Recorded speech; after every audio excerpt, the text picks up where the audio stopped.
आदाब, नमस्कार। आप देख रहे हैं INN चैनल। मैं हूं शेख अहमद अली। इस न्यूज़ बुलेटिन में आइए नज़र डालते हैं दिन भर की बड़ी खबरों पर। तेलंगाना के वज़ीर आला के चंद्रशेखर राव ने कहा है कि नए सेक्रेटेरिएट में मंदिर, मसाजिद और चर्च की तामीर सरकारी मसारिफ पर की जाएगी। उन्होंने ऐलान किया कि असेंबली के मुजवज़ा सेशन के अख्ताम के बाद एक ही दिन तमाम इबादत गाहों का संगे बुनियाद रखा जाएगा और तामीरी काम शुरू करते हुए उसको जल्द मुकम्मल कर लिया जाएगा। इस तरह रियासत की गंगा जमनी तहजीब को बरकरार रखा जाएगा। वज़ीर आला ने सेक्रेटेरिएट की मसाजिद की दोबारा तामीर के मसले पर all India Muslim personal law board की तेलंगाना से ताल्लुक़ रखने वाले अरकान और दीगर मुस्लिम तंजीमों के ज़िम्मेदारों से अपने कैंप ऑफिस पर प्रगति भवन में मुलाकात की। इस मौके पर सेक्रेटेरिएट की मसाजिद की तामीर और दीगर मसाइल पर तबादला ख्याल किया गया। सेक्रेटेरिएट की नई इमारत की तामीर के लिए पुरानी इमारतों को मुनहदम करने के दौरान उन मसाजिद और एक मंदिर को भी मुनहदम कर दिया गया था। वज़ीर आला ने इस वफ़द से तफसीली तबादला ख्याल किया। उन्होंने इस सिलसिले में तमाम उलमा व मशाइख की राय हासिल की और अहम फैसले लिए। इस इजलास में सेक्रेटेरिएट की तामीर के लिए मुनहदमा मसाजिद और एक मंदिर को तमाम सहूलियात के साथ सरकारी खर्च पर तामीर करने का फैसला किया गया। हुकूमत 2 मसाजिद की तामीर करेगी। हर मस्जिद 750 स्क्वायर यार्ड्स पर होगी। इसमें इमाम के रहने का क्वार्टर भी होगा। नए सेक्रेटेरिएट में नई मसाजिद उसी मकाम पर तामीर की जाएंगी जहां वो पहले थी। नई मसाजिद की तामीर का काम रियासती वक्फ बोर्ड के हवाले किया जाएगा। मंदिर की तामीर 1500 स्क्वायर यार्ड्स पर होगी और मंदिर की तामीर के बाद उसको एंडोमेंट डिपार्टमेंट के हवाले किया जाएगा। ईसाई तबके का यह मुतालबा था कि इस तबके के लिए नए सेक्रेटेरिएट में एक चर्च होना चाहिए। हुकूमत इस तबके के लिए एक चर्च भी तामीर करेगी। तेलंगाना रियासत तमाम मज़ाहिब का मसावी तौर पर एहतराम करती है। वज़ीर आला ने कहा कि वो मजहबी रवादारी पर अमल करती है। ये गंगा जमनी तहजीब है, इसीलिए तमाम मज़ाहिब के मानने वालों के लिए नए सेक्रेटेरिएट में इबादत गाहें तामीर की जाएंगी। कानून साज असेंबली के मुजवज़ा सेशन के बाद तमाम इबादत गाहों की तामीर के लिए संगे बुनियाद रखा जाएगा। यतीम बच्चों के लिए अनीसुल गुरबा की तामीर के काम में भी तेज़ी पैदा की जाए, ऐसा वज़ीर आला ने हुक्म दिया। उन्होंने कहा कि जहाँ पर मुस्लिम बच्चों को तालीम दी जाती है, यानी अनीसुल गुरबा की वो बात करें, उसकी तामीर का काम तकरीबन 80% मुकम्मल हो गया है। मज़ीद 18 करोड़ रुपयों के बकिया कामों के लिए ज़रूरत है। ये रकम जारी कर दी जाएगी और तामीर का काम तेज़ तर मुकम्मल किया जाएगा। उन्होंने कहा कि हुकूमत ने हैदराबाद में बैनुल अक़वामी मियार के इस्लामिक सेंटर के क़याम का भी फ़ैसला किया है। इस मकसद के लिए अराज़ी अलॉट की गई है। कोरोना वबा की वजह से उसकी तामीर में कुछ ताख़ीर हो रही है। इस सेंटर के तामीरी कामों में तेज़ी पैदा की जाएगी। शहर हैदराबाद के अतराफ़ ख़बरस्तानों की ज़रूरत है, इसीलिए रंगारेड्डी और मेडचल अजला के कलेक्टर से दरख्वास्त की गई है कि वो अराज़ियात की निशानदही करें। कई मकामात पर शहर में 150 था 200 ख़बरस्तान बनाए जाएंगे। नारायणपेट में सड़क की तोसी के सबब आशूर खाने को नुकसान पहुंचा। कलेक्टर को हिदायत दी गई है कि वो आशूर खाने की तामीर के लिए अराजी की निशानदही करें। रियासत में उर्दू को दूसरी सरकारी ज़बान का दर्जा दिया गया है। उर्दू ज़बान की तरक्की और तहफ़्फ़ुज़ के लिए प्रोग्राम्स का अहतमाम किया जाएगा। उर्दू की तरक्की के लिए सरकारी ज़बान कमीशन यानी ऑफिशियल लैंग्वेजेस कमीशन की जानिब से कोशिशें की जाएंगी और उर्दू ज़बान जानने वाले नायब सदर का इंतखाब कमीशन के लिए किया जाएगा। वज़ीर आला से मुलाकात करने वाले वफ़द में वज़ीर दाखिला महमूद अली, बैरिस्टर असदुद्दीन अवैसी रुकन पार्लियामेंट हैदराबाद व सदर Majlis, all India Muslim personal law board के रुकन मौलाना मुफ्ती खलील अहमद, बोर्ड के सेक्रेटरी मौलाना खालिद सैफुल्लाह रहमानी, बोर्ड के रुकन व सदर मोतमदे मजलिस उलमाए दक्कन मौलाना कबूल पाशा शत्तारी, मोतमदे दारुल उलूम रहमानिया मौलाना मुफ्ती ग़ियाज़ुद्दीन रहमानी, अमीर जामी निज़ामिया मौलाना अकबर निज़ामुद्दीन, अमीर जमात इस्लामी तेलंगाना हामिद मोहम्मद ख़ान, नायब सदर तामीर मिल्लत मौलाना ज़ियाउद्दीन नैयर, नाजिम दारुल उलूम हैदराबाद मौलाना रहीमुद्दीन अंसारी और दूसरे मौजूद थे।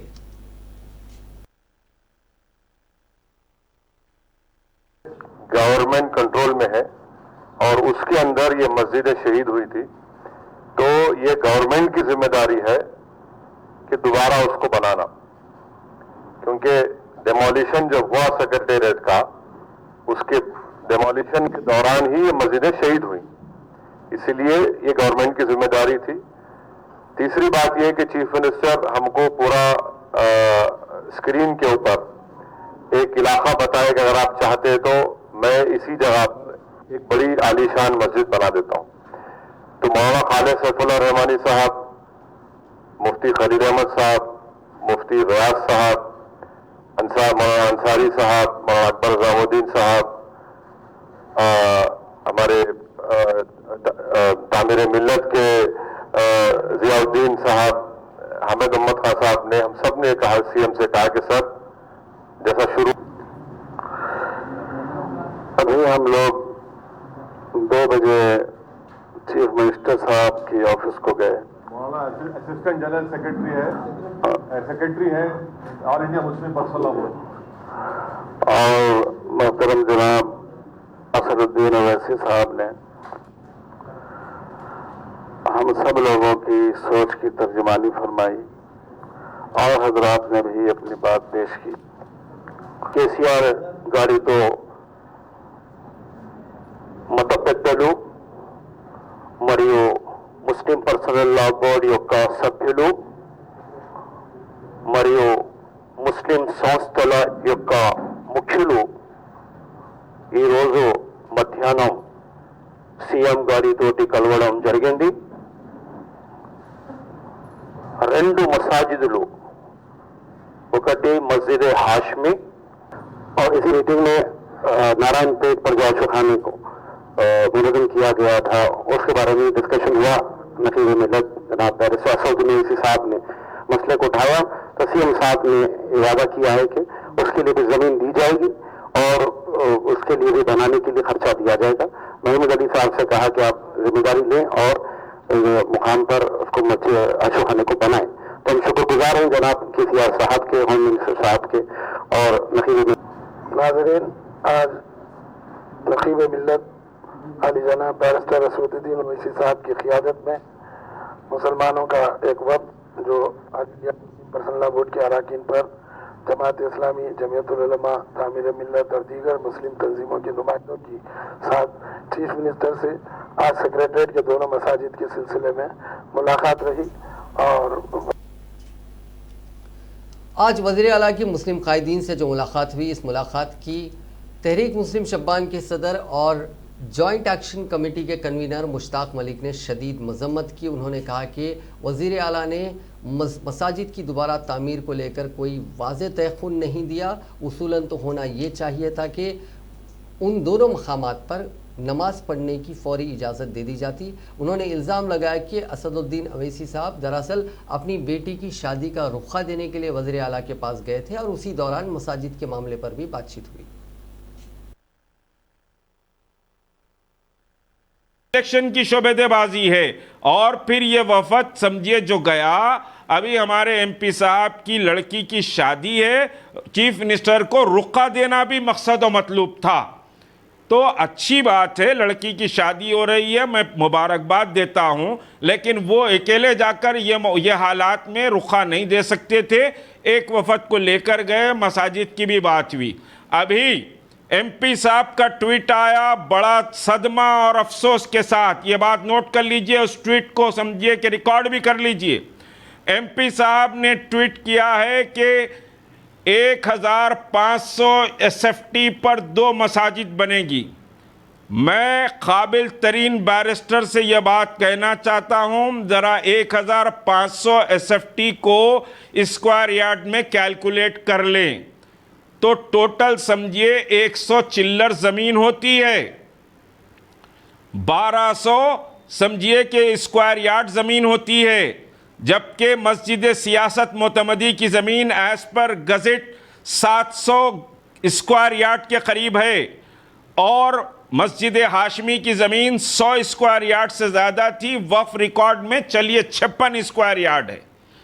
और फिर एक बात और कही गई, उलमा से बार बार प्रेस कॉन्फ्रेंस में कहलाया जा रहा था, आप बोलिए, सब बोलने के लिए पीछे हट रहे थे। आपके घर की बिरयानी खाए हुए थे, इस वजह से समझिए कि कुछ ना कुछ बोले दारुस्सलाम में बैठकर। तो ये है कि 1500 SFT नहीं, सीएम ने जो कहा, जो मुझे इत्तला मिली, आप बढ़ के ज़मीन ले लीजिए, बल्कि वो मस्जिद से ये मस्जिद तक, मस्जिद मोतमदी से मस्जिद हाशमी तक जितना एरिया है उतना आपको मैं देने तैयार हूं। तो कितनी ज़मीन होती है चीफ मिनिस्टर को भी नहीं मालूम। एक बड़ी खबर अभी आई है, बांग्लादेश की मस्जिद में नमाज के दौरान खौफनाक धमाका पेश आया, जिसके नतीजे में 16 नमाजी शहीद और मुतअद्दिद जख्मी हो गए। मीडिया की रिपोर्ट्स के मुताबिक बांग्लादेश के दारुल हुकूमत ढाका की मस्जिद में गैस पाइपलाइन फटने से धमाका हुआ, जिसके नतीजे में 16 नमाजी शहीद और मुतअद्दिद जख्मी हो गए।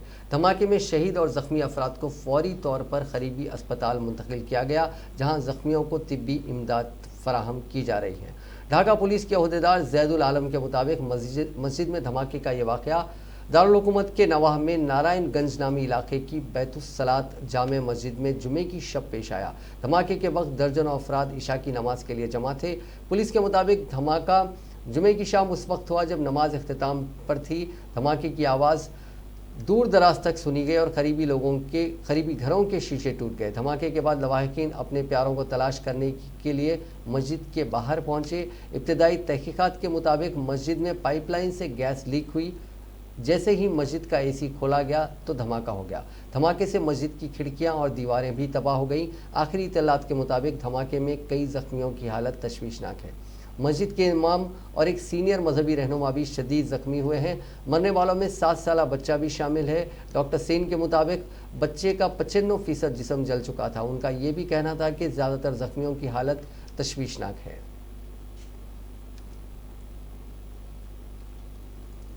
दुनिया भर में कोरोना वायरस से मुतासरीन का आंकड़ा आज 2,69,17,990 हो गया है, जबकि इस मोजी वायरस से अब तक 8,80,950 अफराद की मौत हो गई है। हिंदुस्तान में कोविड-19 के मुतासरीन का आंकड़ा 40,23,179 हो गया है, जबकि 69,561 अफराद हलाक हो चुके हैं। तेलंगाना में मुतासरीन की तादाद 1,38,395 हो गई है, जबकि 877 अफराद हलाक हो चुके हैं। तेलंगाना में जुमे के रोज़ 2,511 नए मामले सामने आए थे और 11 अफराद की मौत हो गई थी। रियासत में फ़िलहाल 32,915 एक्टिव केसेस हैं। रियासत में अब तक 1,04,603 अफराद इस मोजी वायरस से सेहतियाब भी हो चुके हैं। वज़ीर फाइनेंस हरीश राव जुमे को कोरोना वायरस से मुतासिर हो गए और वह कोरोना के टेस्ट में मुस्बित पाए गए। इस बात की इत्तला हरीश राव ने खुद ट्विटर पर दी। उन्होंने अपने सपोर्टर्स को क्वारंटाइन हो जाने की हिदायत दी। ताहम अभी ये मालूम नहीं हो पाया कि हरीश राव घर पर क्वारंटाइन है या किसी हॉस्पिटल में उनका इलाज किया जा रहा है। अलबत्ता उन्होंने मुकम्मल तौर पर सेहतमंद रहने की इत्तला दी। चंद दिन कबल मेयर GHMC राम मोहन और रियासती वज़ीर दाखिला महमूद अली भी इस वबाई वायरस के टेस्ट में मुस्बित पाए गए थे। ताहम दोनों अब सेहतियाब हैं।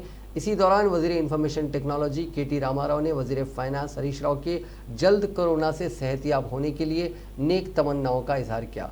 KTR ने ट्वीट करते हुए नेक तमन्नाओं का इजहार किया। वो 7 सितंबर से शुरू होने वाले रियासती असम्बली के सेशन से भी दूर रहेंगे।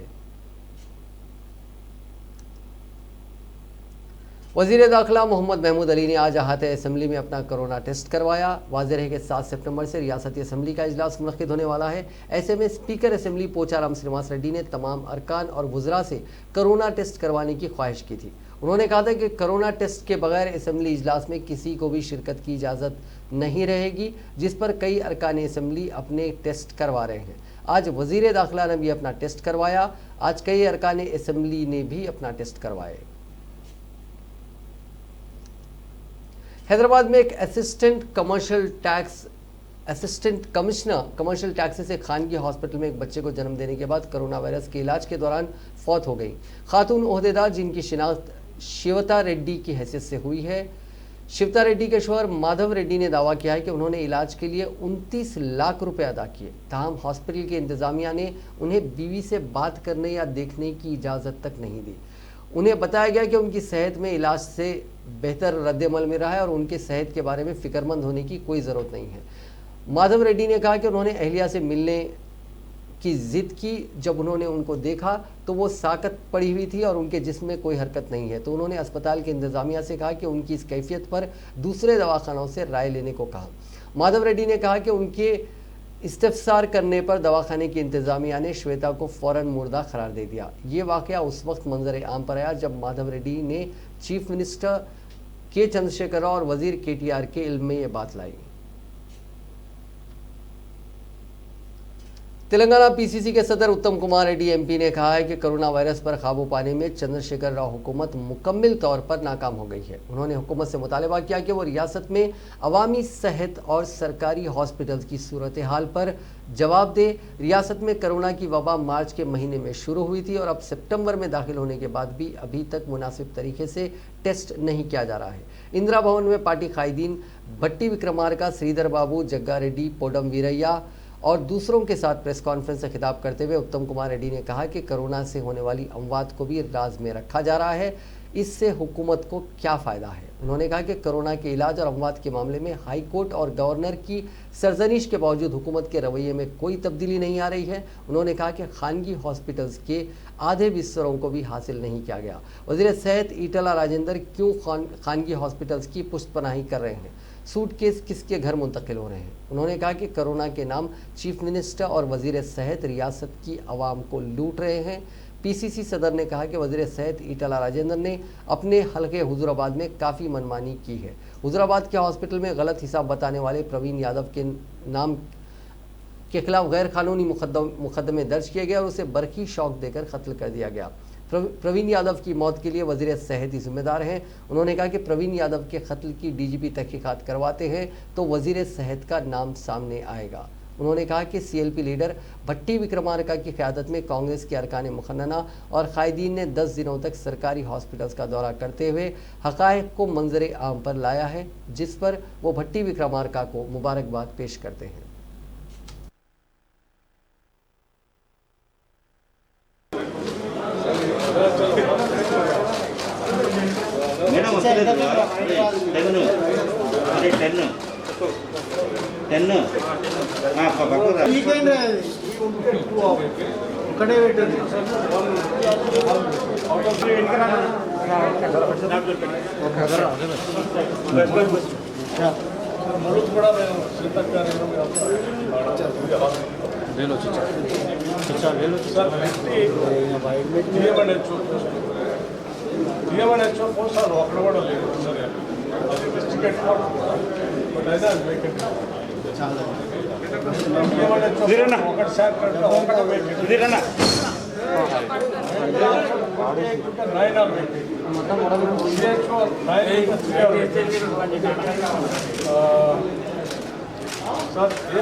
सीएलपी लीडर भट्टी विक्रमार्का साहब अभी 10-15 दिन से पूरी स्टेट में जितने भी गवर्नमेंट हॉस्पिटल से सारे विजिट करके आए।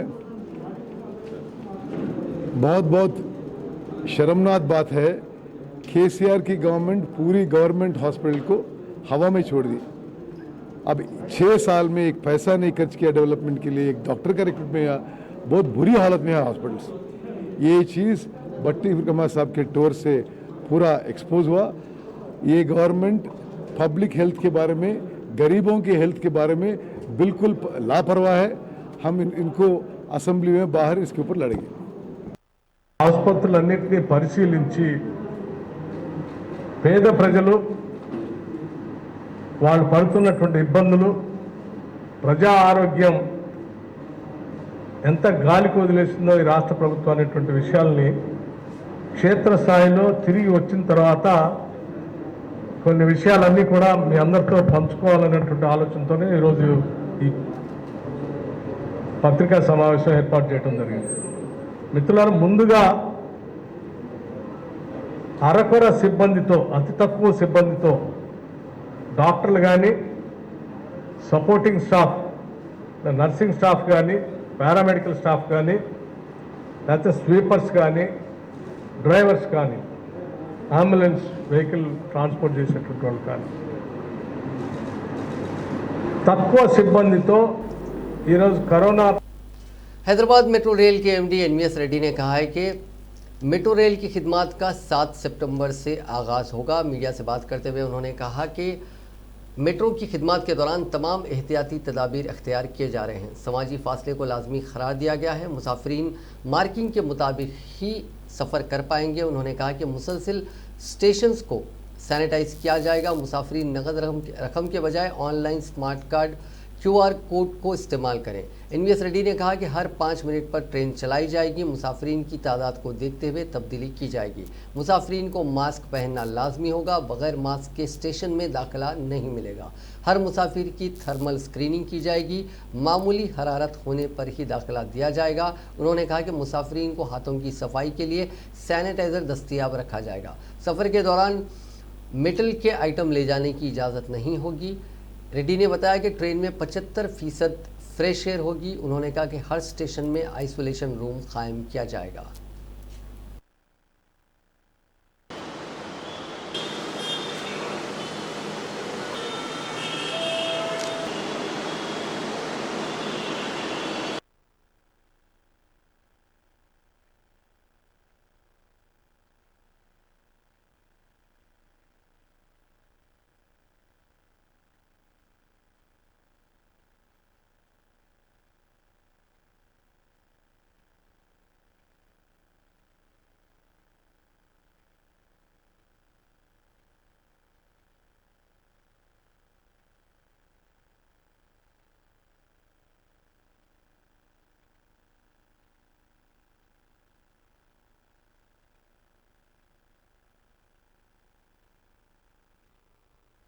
Good afternoon to all of you. As Mr. NVS Reddy, Managing Director, CEO of Hyderabad Metro Rail has already explained you. आप सबको जैसे बताया उन्होंने कि भारत सरकार की सौजन से और तेलंगाना सरकार की सौजन से अभी हम लोगों को परमिशन मिला था 5.5 महीने ये हैदराबाद मेट्रो रेल बंद रही ये कोरोना वायरस की वजह से। अभी उनका पिछले हफ्ते हम लोगों को परमिशन मिल गया। उसके अनुसार उसके कानून नियम के अनुसार हम लोग बहुत सारे गाइडलाइंस वगैरह मिले हैं, तो वो सबको मन में रखते हुए और एक हमारा स्टैंडर्ड ऑपरेटिंग प्रोसेसेस उनको ड्रा किया है। अभी उनको काफ़ी हद तक आप लोगों को एक्सप्लेन किया है। इसमें 2-3 तरह का है, बेसिकली मैं बताना चाहता हूँ। एक है पैसेंजर को क्या करना चाहिए, हम लोगों ने मेट्रो रेल कॉरपोरेशन ने क्या किया है, एंड ये सब चीज़ जो ना अभी आगे से हम लोगों का जीवन शैली बन गया, नया शैली बन गया। ये सब हम सबको साथ में जीना पड़ेगा एंड इसका अडॉप्ट करना पड़ेगा। अभी जैसे पैसेंजर्स के लिए 2-3 चीज़ बहुत इंपॉर्टेंट है। एक सेल्फ डिसिप्लिन होना बहुत ज़रूरी है। शुरुआत से जैसे स्टेशन में एंट्री करेंगे वहाँ से हम लोग आप लोगों ने देखा अभी मार्किंग किया हुआ है, तो जरूर मार्किंग के हिसाब से ही ऊपर तक आ जाए।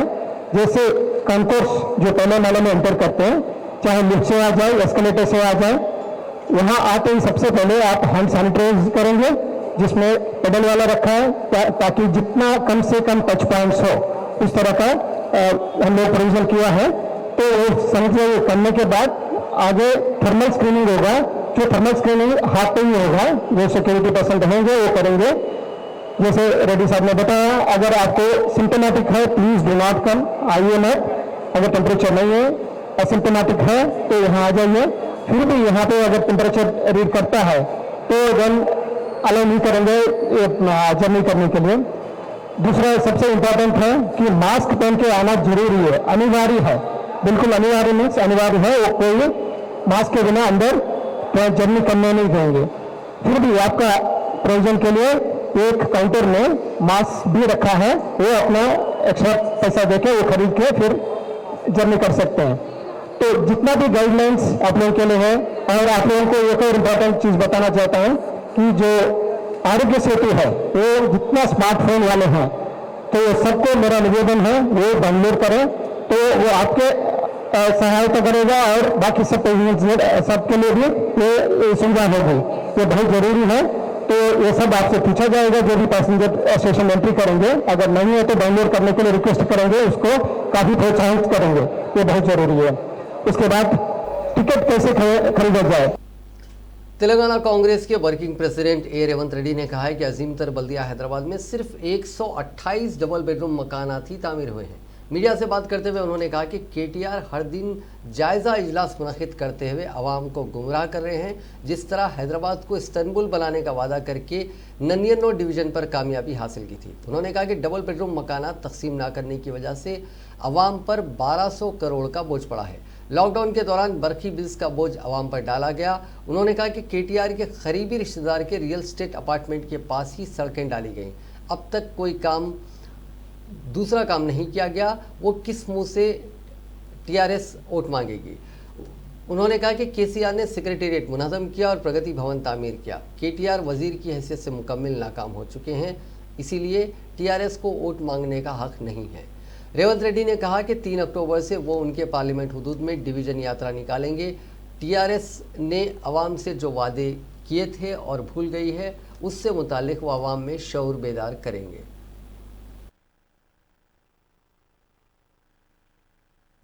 ప్రతి పేదవాడు బస్తీలలో ఉండేవాళ్ళు వివిధ జిల్లాల నుంచి హైదరాబాద్కు బ్రతకడానికి వలస వచ్చిన కూలీలందరూ కూడా ఆశతో ఈ ప్రభుత్వానికి ఓటు వేయడం జరిగింది। ఈ 5 సంవత్సరాలలో మొత్తం ఈ రాష్ట్రంలో ముఖ్యంగా హైదరాబాద్ నగరంలో పేదలకు కేటాయించిన డబుల్ బెడ్రూమ్ ఇల్లు 128 మాత్రమే। ఇది కాంగ్రెస్ పార్టీ చెబుతున్న లెక్కలు కాదు। శాసన మండలిలో అడిగిన ప్రశ్నకు ప్రభుత్వమే సమాధానం చెప్పింది। निर्मल के तेलंगाना माइनॉरिटीज़ रेसिडेंशियल स्कूल की एक तालिबाज सफ़ा ज़रीन की कहानी काफ़ी दिलचस्प है। वो एक छोटे से गांव में रहती है जहां इंटरनेट भी ठीक से नहीं आता। कोविड की वजह से क्लासेस ऑनलाइन मुनक़िद किए जा रहे हैं। चूँकि गांव में इंटरनेट सिग्नल्स काफ़ी कमज़ोर हैं, तो सफ़ा ज़रीन ने अपने वालिद के खेत में एक छज्जा तैयार करवाया, जिस पर रोज़ चढ़कर वो बेहतर सिग्नल्स हासिल करती है ताकि ऑनलाइन क्लासेस में शामिल हो सके। मासूम सफ़ा ज़रीन की इस लगन की हर तरफ से सराहना की जा रही है।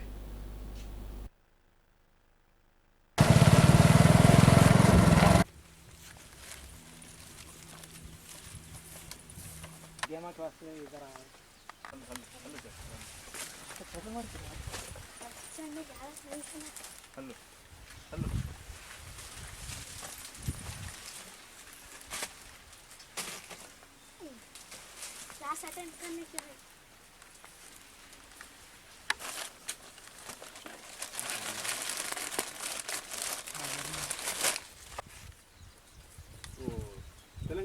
भैया भैया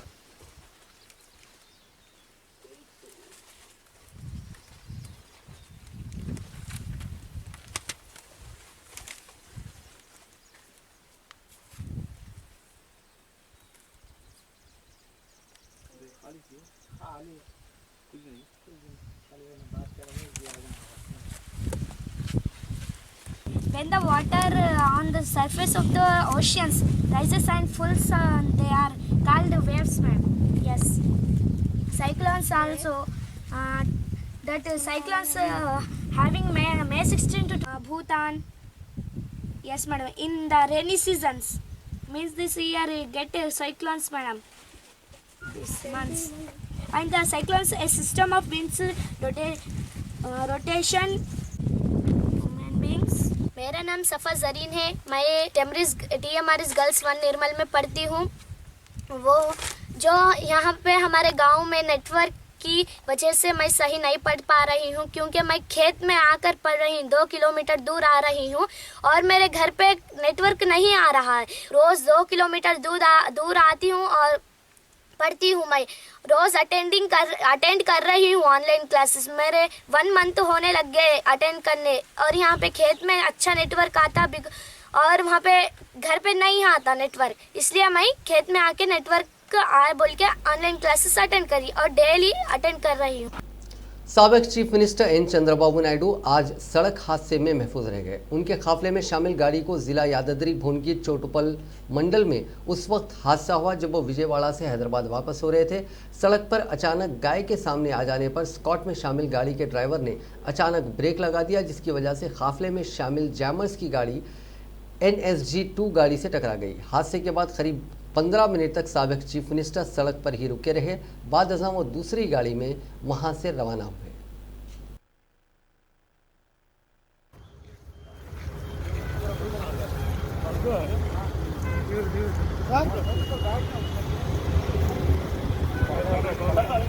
नाज़रीन, आज के इस न्यूज़ बुलेटिन में बस इतना ही। देखते रहिए INN चैनल।